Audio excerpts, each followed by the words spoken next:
Welcome to Cordkillers Reckoning. The world of entertainment is turned upside down, and we are just trying to find out how to watch what we want, where we want, whenever we want. I'm Tom Merritt. Where's the good stuff, Brian?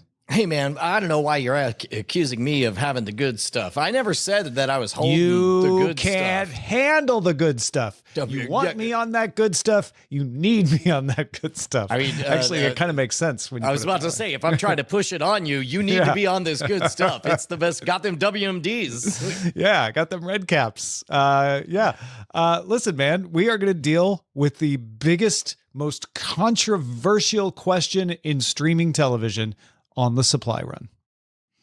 Supply run, supply run, supply run.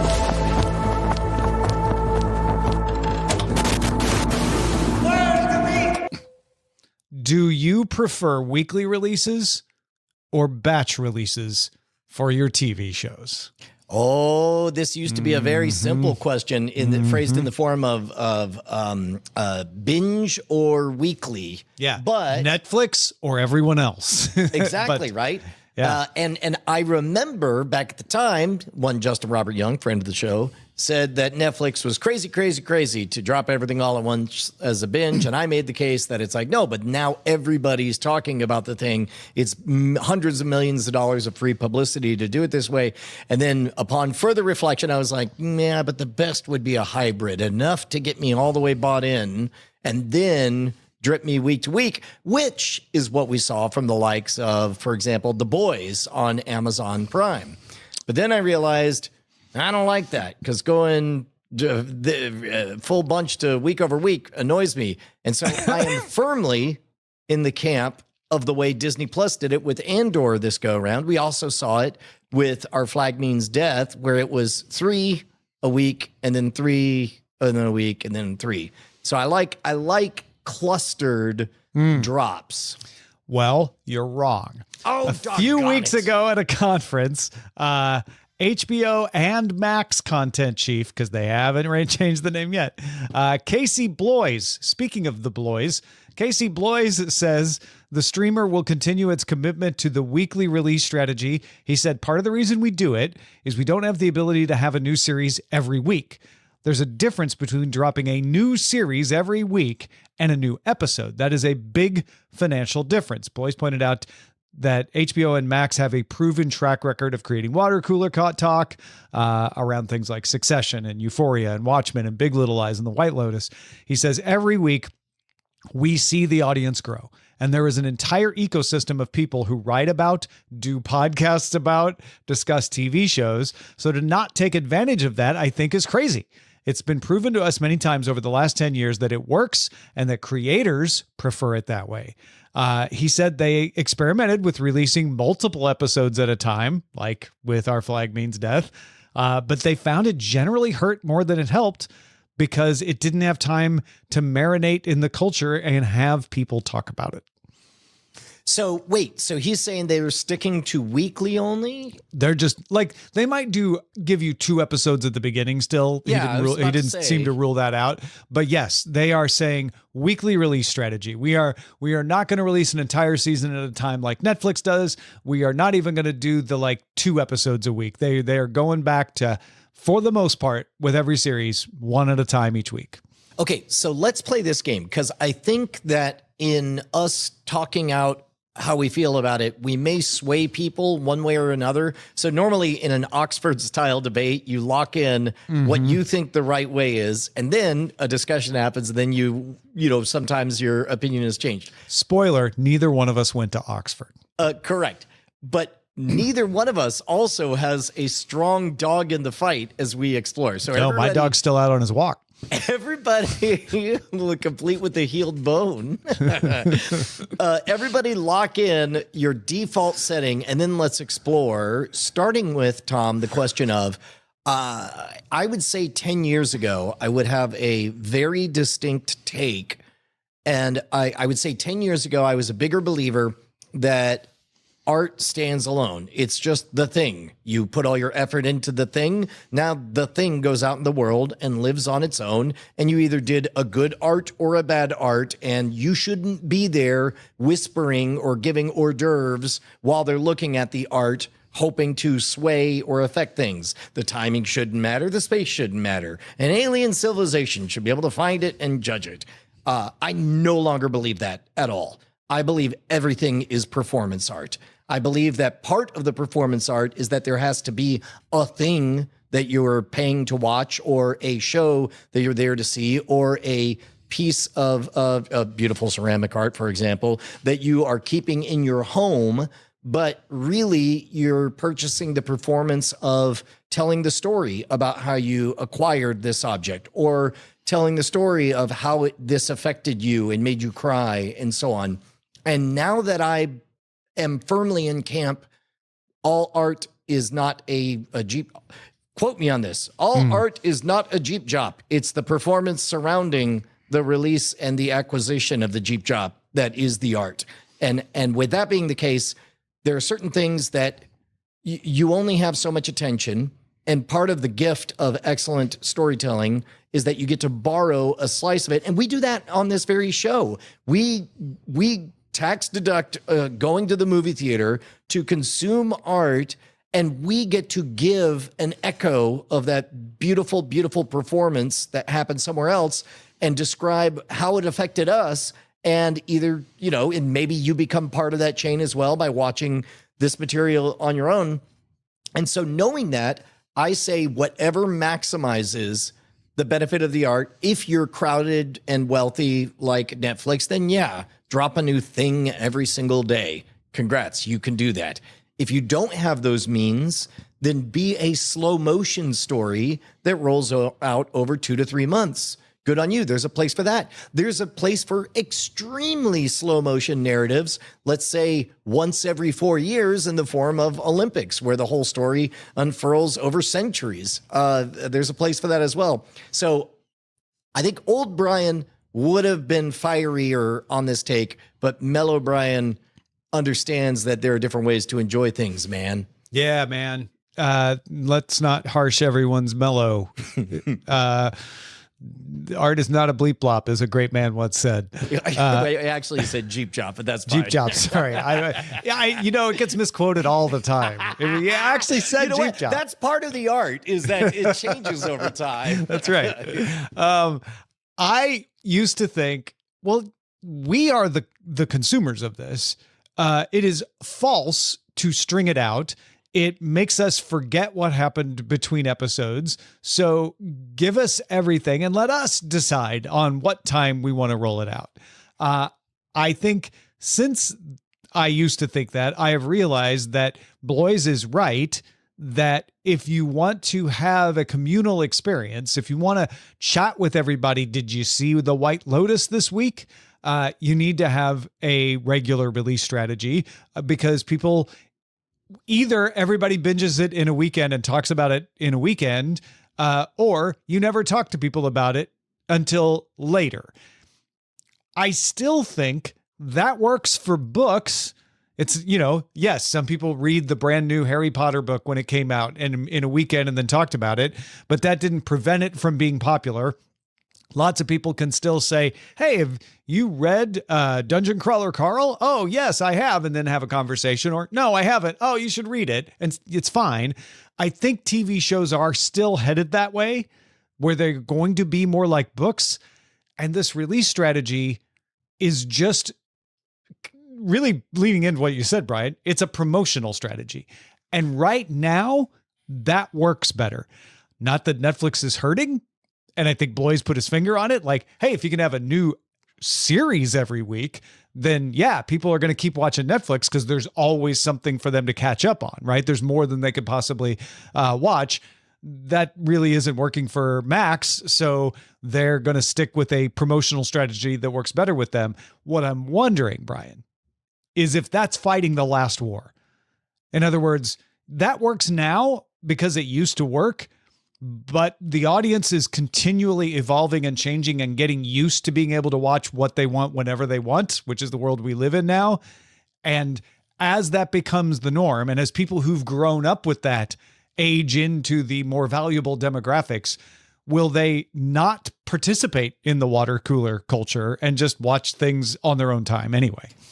This is also something that changed, and it changed because of all things, hitting legend in Hearthstone. And before then, when I learned a game, it's sort of like at some point I solved the Wendy's menu. I now know it's a number 6, no mayonnaise, substitute chili for the fries, light ice, Diet Dr. Pepper.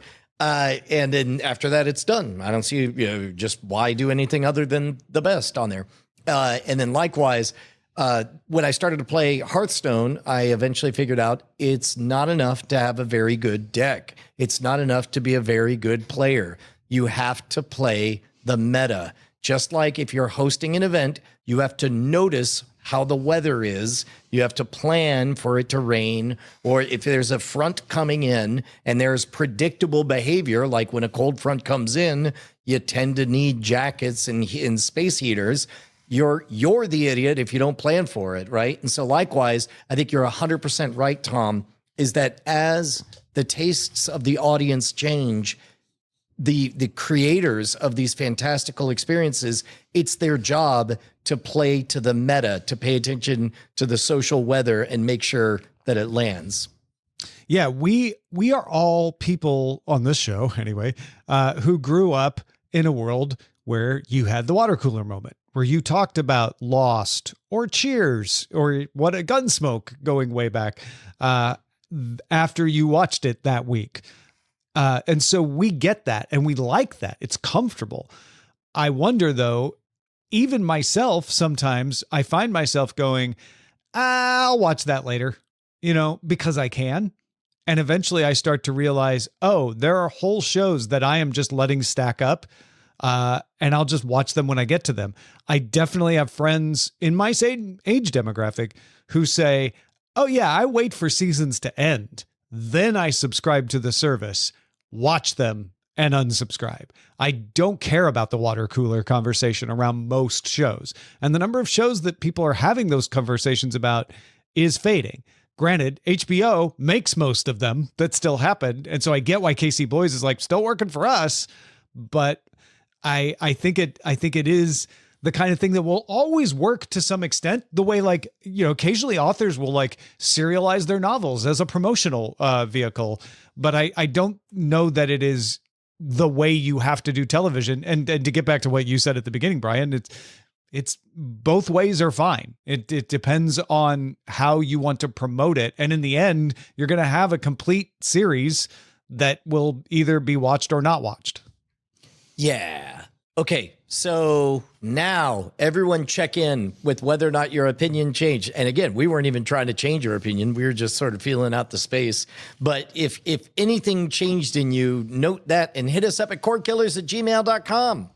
Yeah. Where we have taken the extremely, if I may say so myself, wise move of never having an end. So you can't wait for the season to end and catch up. You gotta stay subscribed all the time to get the latest stuff. Well, on the counter example, it could be that we are perpetually, every episode is our series finale. Yeah. Unless at the last minute, you guys go to patreon.com/cordkillers and decide, yes, you should remain loud, live, and independent. You should keep on bringing us the news of a long dead revolution so that we may know how to survive in this post-apocalyptic, delightful hellscape.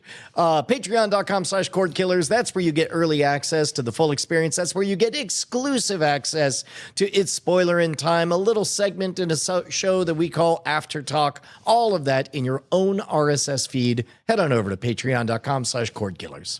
Do it now. And then we'll see if enough of you are doing it and continue on with the show in the search party.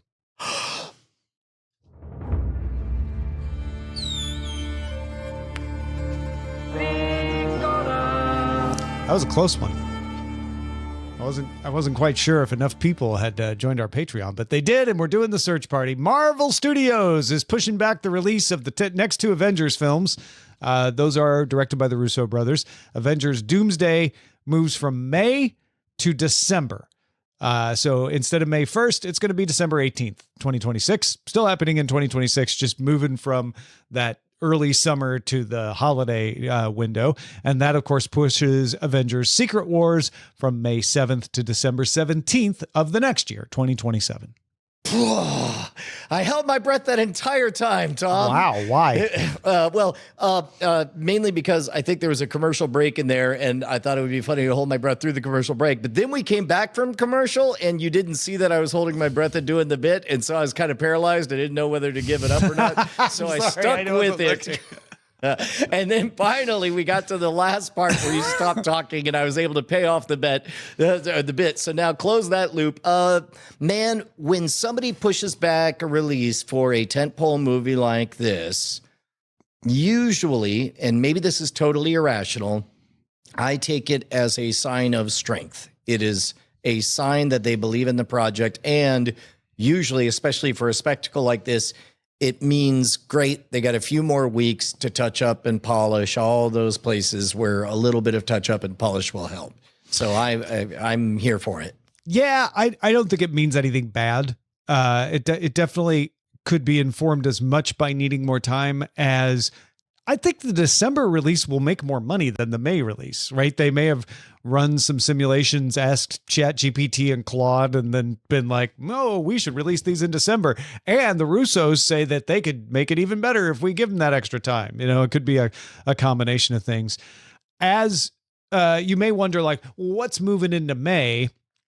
That doesn't seem to really be anything other than, well, they have an open date, so they put something there. The Devil Wears Prada 2 now takes the May 1st, 2026 slot. They did not announce a new May 7th, 2027 slot, but it's a little far out, so that's fine. Ridley Scott's post-apocalyptic thriller The Dog Stars, starring Jacob Elordi, will be released March 27th, 2026. That announcement just happened to come along with all these others. And Avatar The Way of Water, now set for its sequel, Avatar The Way of Water, set for October 3rd, 2025, ahead of the sequel Avatar Fire and Ash on December 19th. Man, Avatar is just going to keep printing money, isn't it? It's going to keep, we're going to keep forgetting it, and it's going to keep coming back, and we're going to keep wondering, why aren't more movies 3D? And then at the end of the movie, we'll be like, yeah, that's enough 3D for a minute. I feel like I live here now. I'll be moving on. Casting is out for the new Harry Potter series coming to HBO Max.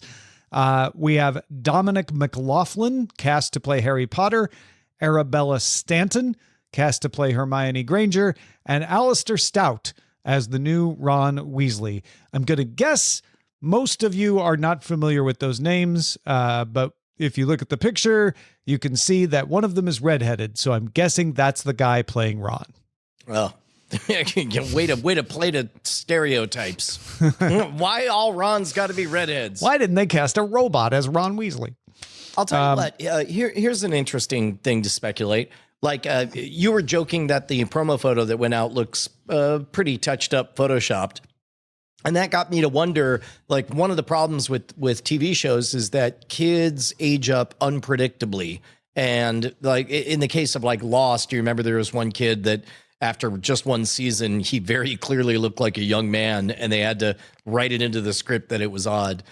And right now we're at a kind of a clumsy spot when it comes to AI de-aging, where there's enough uncanniness about it that we don't like it. But at some point, I postulate that the uncanniness, it'll be more uncanny to have a, say, 6 year older, when it's only supposed to be later the same year, actor, and everybody pretend like everything's the same.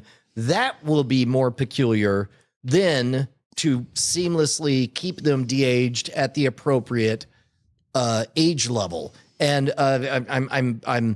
that's a little bit of foreshadowing for our discussion of Andor, who strangely Andor ended season 2 younger than he started season 2. It's funny how after the finale of Andor, the age just drops away in the next scene. Yeah, when you get to Rogue One. My point being, like, that was a service that they did for the viewer, because it would be more clumsy for him to look so drastically younger in the next movie if you go straight from the end of season 2 Andor to Rogue One. Yeah. No, I get you. Alternatively, you can just shoot these close to time, which, because you're a TV show, maybe is more possible than the movies, which usually have longer timelines for production. So maybe the TV show can avoid it in a way that the movies really couldn't.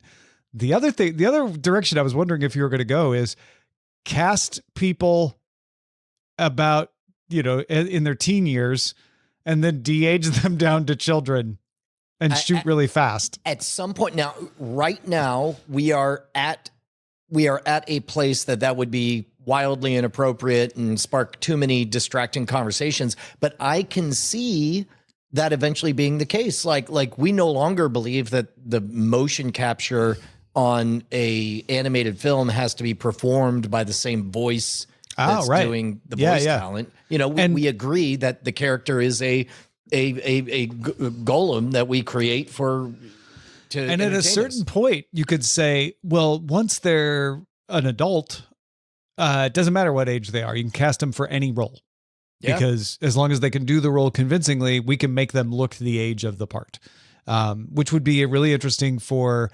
sweeping epics where you're going to follow a character from age 20 to age 70, right? Like you could just have the same person all the way through. And we do that now with makeup. The problem is it's really hard to use makeup to make an older actor look young. It's easier to make a younger actor look old. But even then, we've gotten so literate as an audience, we can kind of tell when an old person is made up to look old versus actually being old. Well, and I can see next year us being in a situation where tools are reliable and good enough that the advice of directors is to talent, don't put on makeup, don't do anything. All blemishes will be take fixed. Care of that. Yeah, exactly. And this is kind of the fun game. I'm doing a lot of reorganization of 25 years of video data, kind of in anticipation of who knows what's going to be possible. But I was thinking about how fun it would be to set an episode of Scam School in the 1800s, and then it occurred to me, if I do that, then what age Brian would I like to have? And all of a sudden I realized that's just in the character generator game. That's just a slider bar. And then I got really excited to do more data management. This is where we disclose that this entire episode is VO3. Showtime has it's not, because there's no subtitles down below. Right. Showtime has approved Yellow Jackets for a 4th season and possibly the second to last season. I fell off. I really enjoyed season 1, and I fell off Yellow Jackets, and everybody tells me it stays good. This is an example of there's too much stuff, and I'll get around to it one of these days. Maybe I'll read that book one of these days. Just now in the chat, I need to watch Yellow Jackets. That's sort of the vibe. Yeah, right. Conan O'Brien has been cast in a Toy Story picture. Toy Story 5, Smarty Pants is the character's name, which arrives in theaters June 19th, 2026. Did you remember that Conan O'Brien was the original voice of the bully Nelson in The Simpsons? No, I didn't know that. Yeah, Nelson used to have a squeaky voice. That's where the ha ha comes from. And then they made it to a mid-pubescent thing, and so his ha ha got lower after Conan O'Brien left. Oh, no kidding. That's a cool piece of trivia. Also, Conan O'Brien still making shows, staying relevant. People know who he is, even though he hasn't hosted a talk show in a while. Yeah, that is one of those things of, I don't know, man. First it was good hygiene, plastic surgery, good health, and now it's and robots. And robots, yeah. Yeah. And finally, some sad news for fans of this show. Amazon's live-action version of Robert Jordan's Wheel of Time series coming to an end because it costs too much to make. Amazon says, well, Amazon didn't say this. The reports are that Amazon said this costs too much to make. We're not going to keep going. This just in, official comment from Lord of the Rings. Well, and it was widely praised, but not widely watched. Whereas Lord of the Rings, not widely praised, but widely watched. So way to buck trends. I like it. Yeah. Speaking of bucking things, another phrase that begins with the letters B and U is our buried treasure segment. Oh, good one. Most people want to know why they suddenly got rich. Buried treasure. Thank you for acknowledging the brilliance of that particular transition. Brian, I was on edge. What's the one piece of buried treasure that you want to tell people about? I guess the finale to The Studio was last Thursday night. It was. We caught up right as the finale came out and watched it the next day. So I feel like we did the thing where we didn't watch it at the beginning, but because it was weekly and there was buzz and everyone was telling us how good it was, we caught up and then finished it at the same time. That is, and to be honest, that's one of the part of the reason I'm in defense of that, because no, it's not fun until the end. And then at the end, it's fun specifically because everybody can agree to be there at the end for what I thought was a very, very fun and funny episode. Lots of things paid off. The one thing that I wish they had done, I liked all of the Hollywood people only know how to express things through Hollywood tropes. I just wish they had done more with it. Like they're like, oh my God, we got to get him through the hotel. Let's carry him like Weekend at Bernie's. Oh my God, Weekend at Bernie's, like he's a dead body. And I was like, that's great. They know that it's Weekend at Bernie's. I know that it's Weekend at Bernie's. They're going to do something. Nope. They just drug him in. They just noticed that was like that movie. And then they're like, how are we going to wake him up? Let's give him cocaine like in the movie Flight. I remember watching Flight. Brian knows Flight. They know Flight. What are they going to do with it? Nope. All they did was notice that was kind of like that scene from Flight. Mm-hmm. They did it like two or three more times as well. I also really enjoyed the idea, because I have experienced it in real life, that stuff is chaos behind the scenes. You are sure there's no way that something can be pulled off. And then there's magic that happens when someone steps foot on a stage with lights on them and people watching, that just becomes like, yes, it was always planned like this. Here it is. I'm blanking on the actor's name because he was playing himself. Who was Dave Franco. Dave Franco was amazing. Yeah. Just genius in pulling that off in a way. I'm like, it is an exaggeration of things I've seen in real life, but I've definitely seen that kind of thing work in real life. It was very clever. Well, and also to a much smaller degree, you and I have had a taste of being that kind of thing. Yeah, where, right. You know, at a fan convention or whatever, there's moments of chaos. And by God, there are 300 people there. And it's the closest thing to a literal magic spell being cast right now at this moment. You better hit your mark and say your line and go. Yeah. When there's a ballroom full of 1,000 people watching you, suddenly everything you do is on purpose. Yep. And exactly what you meant to do. That's good. I see you got Hacks and Murderbot also listed here.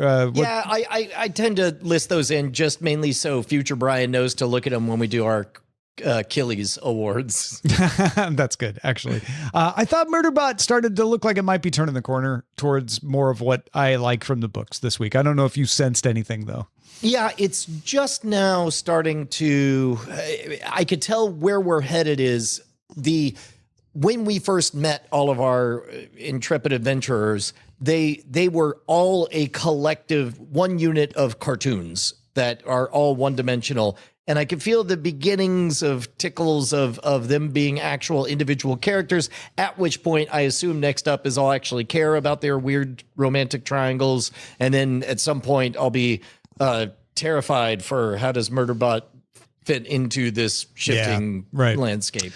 Also, I've fallen behind on Hacks. It's not that I wasn't enjoying it. It's just, I think because it's short, I'm always like, oh, well, I can catch up on that later. And then I've put it off too much. So I gotta get back on that train because I was enjoying where they were going so far with this season. Yeah, they Hacks finally showed up at the third episode. They spent 2 episodes just sort of spinning their wheels. Yeah. Look, I don't believe and you don't believe that we're supposed to pick a side between these two about who we like or don't like, where we both know that at some point a third bigger existential threat is going to show up, and these two irascible siblings are going to have to team up to take on a big threat. And then finally in the third episode, they're like, okay, now Here we go. Let's go. Yeah. G. James B finally showed up on the live stream, by the way. So now we can start the show. Thank you. Also, breaking news, El Condor Pasa pointed out that new Rick and Morty is out, which I can't believe did you that watch it snuck up yet? on- No, I'm going to have to check it out. I watched it. It was good. Oh, really? Yeah. And I have nothing negative to say about it. But they're no longer blowing my mind, and it would be kind of tough for them to do this at this point. What are we, season 7 or whatever? But yeah, I was like, you don't want to, I don't know. They did at the beginning of, I think it was season 6, they went like full Akira over the top, or they did the Wasp alternate universe stuff. And I don't know. They have come out swinging, and I'm like, wow. But it sounds like this year wasn't one of them. It is a come out swinging premise, and it's executed well, and the story is well told. But I expect that from them now. It's their own fault, right? Like, if this episode happens in season 1, my mind's blown, and I'm like, whoa, what did they do? But I find no fault with it when I say that. Also, a new Korean drama that Eileen and I are watching is called Tastefully Yours. You can get it on Netflix. It is the story of a big city restaurateur who is fighting for the favor of his mother, who's the CEO, and realizes that there's this one dish being made in a small town by a small town chef that is exactly the dish he needs to turn the restaurant around. And so he goes with the scheme of stealing the recipe, and of course, then ends up having to help her get her restaurant back on its feet, and a cast of motley characters come together. And at this point, you're wondering, like, wait a minute, is he still going to try to steal the recipe from her or not? So it's that kind of story, well told, good actors, and really, honestly, the food shots in this are above and beyond. I want to know who is in charge of making the food they show, because it looks good.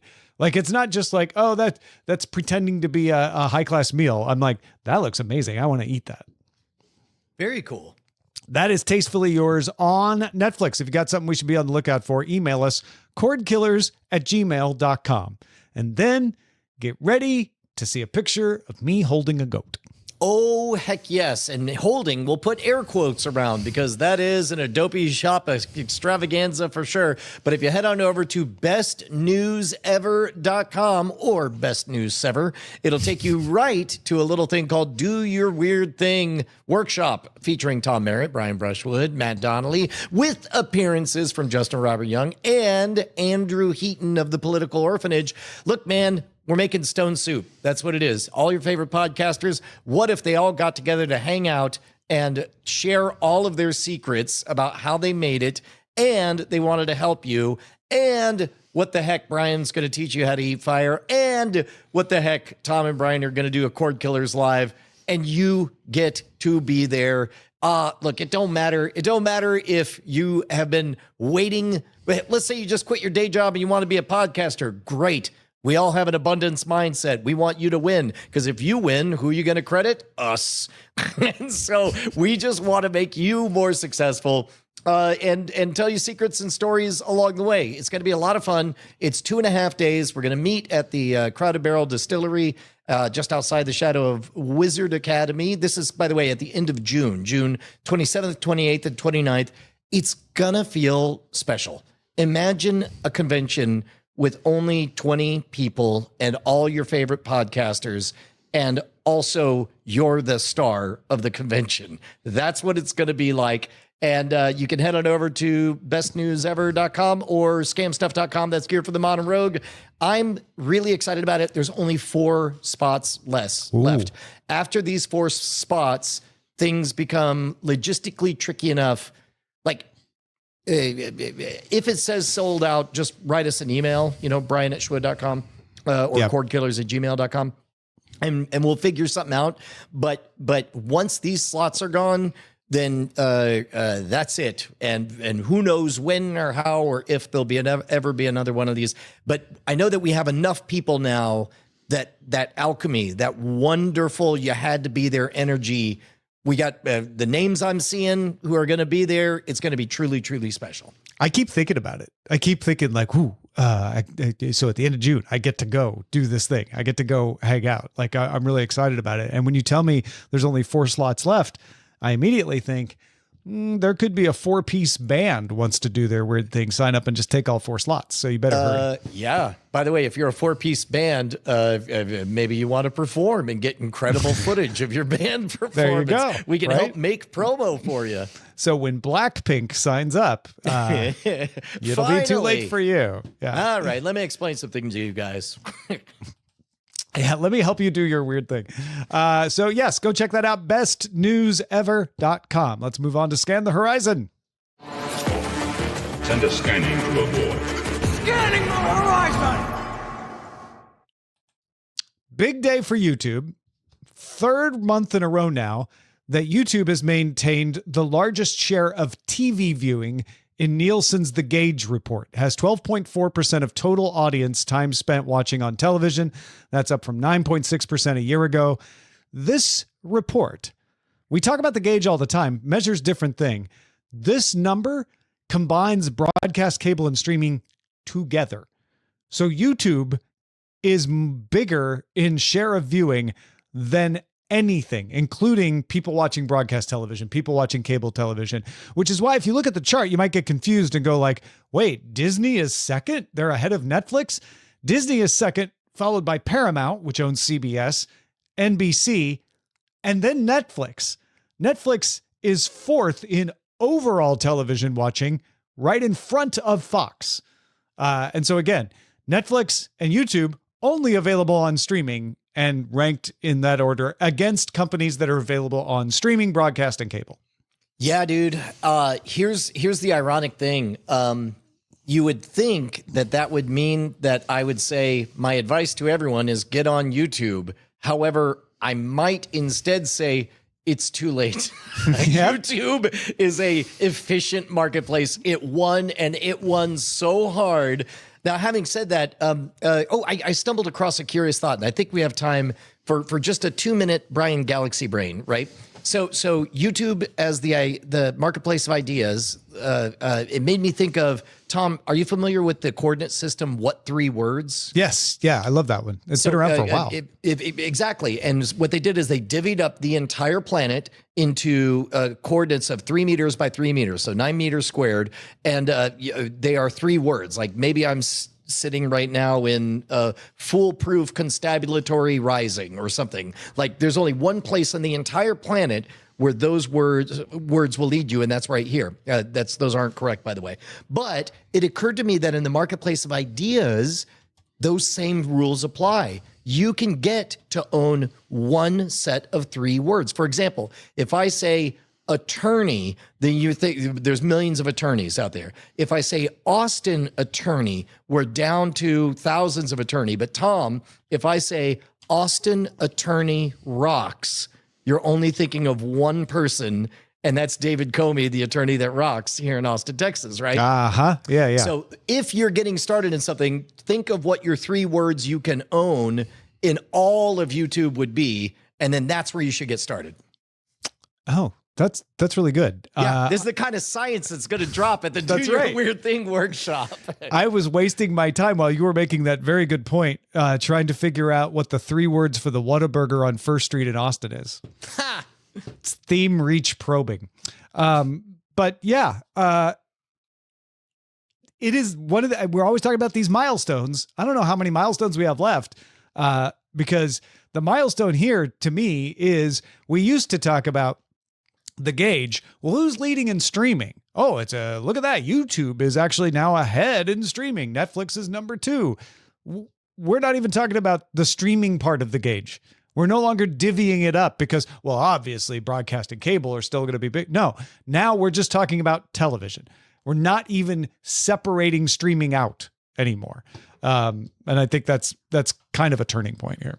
Yep, and we talked before earlier this year. It was a remarkable moment when YouTube's numbers showed that they were showing up more in living rooms than they were on mobile devices. Yeah. Which, considering that most households have 3 mobile devices for every 1 living room television, is really saying something. Also, theaters having a record-breaking weekend. Lilo and Stitch is the second largest worldwide opening this week, behind Minecraft movie. $313 million worldwide over 3 days for Lilo and Stitch. And Mission Impossible: The Final Reckoning didn't suffer as a result. Started strong with $190 million worldwide. Mission Impossible: Final Reckoning earned a series best $63 million domestically in North America. And overall, record-setting weekend for theaters. It hopefully means return of the blockbuster, return of good stories, return of cultural touchstones that we all get to talk about. Yeah, it sounds to me like what happens is people watch YouTube at home and then go to the theaters when there's a really big movie. It's kind of what we're talking about. That is the current way things go. Some bookkeeping stuff here. Lionsgate ended up executing its split with Starz on May 7th. So I know there's a sliver of folks in the audience that like to keep track of who owns what services and all of that. And it used to be that you're like, wait, which one owns Starz? Oh, right, it's Lionsgate. Not anymore. Lionsgate, totally separate. Starz is its own thing. And Lionsgate just put out its earnings report for January through March. Lionsgate revenue for the first 3 months of 2025 rose 22%, and its movie division profitability soared to the highest level in 10 years, helped by Den of Thieves 2, Pantera, and Flight Risk, which you're like, I don't hear a lot about them, but apparently they did very well at the box office. Yeah, look, I'm here for big movies. Let's bring them back. Disney's joint streaming venture with Reliance's Geo Hotstar added 230 million subscribers in 3 months. Geo Hotstar now has 280 million worldwide subscribers, putting it very close to Netflix's 300 million worldwide subscribers. The boost came because Geo Hotstar got the rights to Indian Premier League cricket, and about 450 million people have watched IPL matches on Geo Hotstar since March. I love. Am I alone in this? And hopefully, I'm not looking terribly culturally ignorant. Like, upstairs in my dustbin of facts, I know that India is the world's largest democracy. I know there are 1 billion citizens in India. Somehow that thought evaporates when we talk about pop culture stuff. And then I get slapped in the face with the fact that of people who are on Geo Hotstar, 280 million of them, 230 million of them got added because they love cricket. So, hey, Brian, remember some people like cricket? Yeah. Remember that other fact? There are 1 billion people in India? Oh, yeah. Guess what? 230 million of them signed up to watch cricket. That's amazing. The question now is whether Reliance and Disney, whether Geo Hotstar can make enough money, because the subscriptions sell for cheap. And the rights to IPL are expensive. So even with 230 million new subscribers, there's still a question of like, can they still make it balance? You know, when subscriptions are so cheap, are they going to have to raise prices? All of that. Finally, Netflix has been emailing owners of the very oldest Amazon Fire TV devices to let them know that it will no longer support the devices next month. The cutoff for U.S. users is June 3rd. Netflix won't be supported on the first generation Fire TV, first generation Fire TV stick, and first generation Fire TV stick with voice remote. Also confirming that people who have those devices may be able to get a discount on a newer Fire TV, but should contact customer service for more info. Have you given up like I have? Whoops! I could just end the sentence right there. On the not yet. Very close, on the expectation that any device is meant to last forever, or that anything was good enough for your granddad and it should work today. I depends on the device. There are still things that I assume are going to last a long time. including like, my washer and dryer, even though they're modern and full of electronics. But I don't need them to be smart, even though they can be at this point. So I'm fine with that. But anything streaming TV, I mean, our LG TV is coming up on about 7 or 8 years old.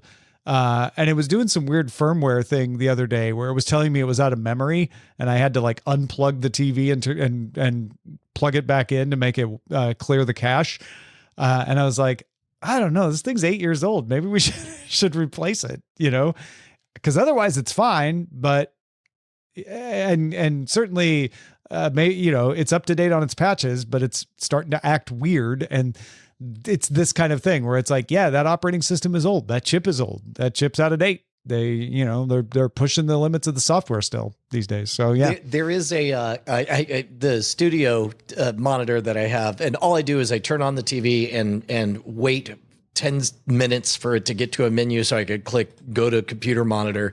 And I've watched over the years as it takes longer and longer to boot up. There was a brief moment that it knocked it off and was fast for a bit, but now it's back to taking a while. It's wild to see all of those updates coming in.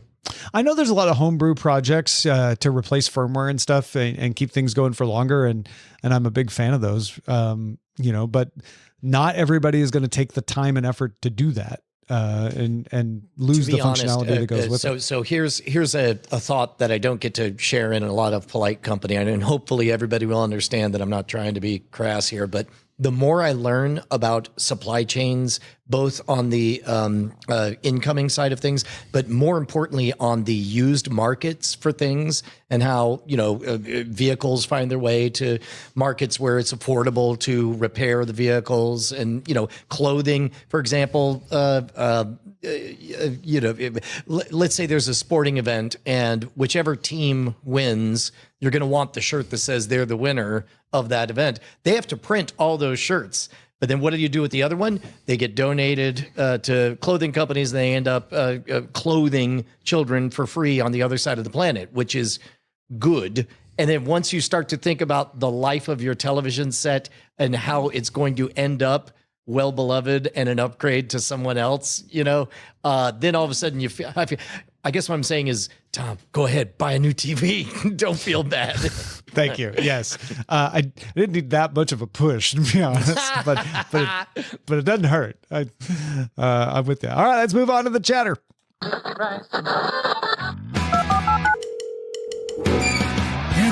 Got mail. If you are new, cordkillers@gmail.com is our email address. And you might not know that we have a companion show called The Full Experience, where we watch 4 episodes of a TV show in an attempt to kind of encapsulate the entire run. We're doing a little experiment right now watching Andor. And Keith wrote in and said, I'm listening to your discussion about Andor's ultimate episode and its role in the full experience. It seems to confirm what I suspected in my previous email, but I was waiting for one of you to explicitly address the actual purpose of the full experience. As you have stated, the goal of the full experience is to give someone who hasn't seen any of a show a representative sample by watching just 4 episodes. In that context, I think the issue of recency is more about whether you as evaluators can judge if those 4 episodes represent the series well enough for a new viewer. Based on the current rankings, it sounds like the answer might be no for Andor. Personally, I don't think you can get a good feel for Andor without any of the Narkina 5 storyline. I also wonder if Andor's 3-episode arc structure makes it less compatible with the full experience format. Very interesting stuff. That's still, much like there's a recency bias to deciding whether or not we've made the wrong decision to question it while we're still doing the full experience. We've only done 2 of the 4, so it's 5, 2 of the 5. Well, 2 of the 4 full experience, and then yes, we are going to go right into Rogue One. So yeah, it's really 5 exactly. Yeah. But hopefully, part of my confusion, if you guys missed it last week, was that strangely, I felt like watching the ultimate episode left me happy for the full experience because I did feel like it carried it. But I feel like having just come off the high of watching that episode and watching it again with skeptical eyes, made me enjoy it less. Like you say, the jury is still out on whether this encapsulate the spirit of Andor or not. I do think that the evidence is weighing against watching something this close. And granted, we watched it as close as you possibly could while still honoring the rule that it has to have finished its run before we watch it. But I think that is a bigger problem because we just watched it, because we were just excited about it. So if anything, that might be the thing we take away. But again, we have 2 more episodes to watch. So who knows? At 5. Three more episodes. I guess what's getting activated is I'm feeling a little bit defensive, like we're not trustworthy or something. Oh, no. I think it's just pretty. Yeah, it's just an experiment. All of this is. Also, Andrew wrote in and said on episode 551, you were talking about how 46% of streaming subscriptions are now ad-supported plans, and it's surprising that people are so tolerant of ads these days. I feel like there are 2 things that might explain some of this. One, as discussed in prior episodes, a lot of streaming content is designed to be watched while doing other things and not giving it your full attention. If you aren't solely focusing on the content anyway, some ad breaks probably aren't as big of a deal. Number 2, given our collective addiction to our phones, an ad break either gives you an excuse to pick up your phone and check your notifications and feeds for a minute while the ads play, or B, you were using your device already and so just continue scrolling until the ad ends anyway. I think for some people, giving you that attention escape valve to satisfy that need to stay plugged in and then giving the content your full attention might be a desirable thing. Of course, if you're a normal, well-adjusted person that just wants to sit down and watch something with your full attention, then the ads are an annoyance as always. But at least we do have more easily accessible ways to occupy the ad break time. What else are we supposed to do? Watch the ads? I thought this was a great reminder of some things that we hadn't had to think about for a minute. For example, lately for me, the times I notice ads are almost always when I'm trying to summon a moment on demand for somebody else. Like, did you see the thing? Oh, you just need to see 3 seconds to get that shot. And then that moment is ruined by an intrusive, even if it's only 8 seconds to hit skip or whatever. But I don't notice any of the other times. I think you're right. I think I love the idea that not only is an ad a reminder to pick up your phone and goof around, but also a nudge that maybe you're done at this point. It reminded me a little bit of, I believe it was an episode of The Simpsons. I think it was the Hank Scorpio one. Somebody will correct me, cordkillers@gmail.com. But Homer and Marge were talking about something, and then they just we pretty much wrapped that up. And then they were quiet for a bit. And it's like, yeah, it's kind of weird that we're just, And then Homer was like, I'm going to go to the bathroom. And then Marge was like, I'm going to sit here and think about products I'd like to buy. We forget that those synchronize with bio breaks and with doing other things. And Yep. I guess we're back to the conversation of, does art exist in a vacuum or not? Yeah, exactly. And I think these are both really good points.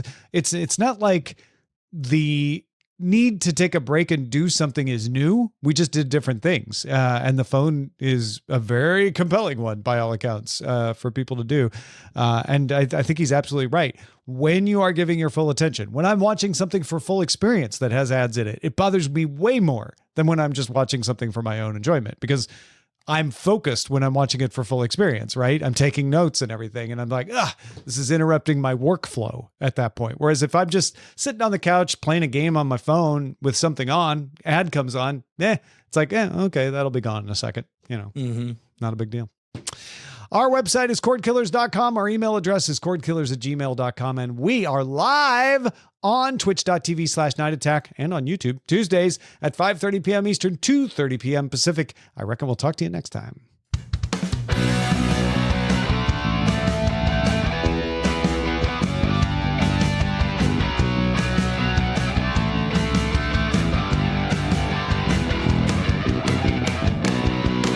Diamond Club hopes you have enjoyed this program.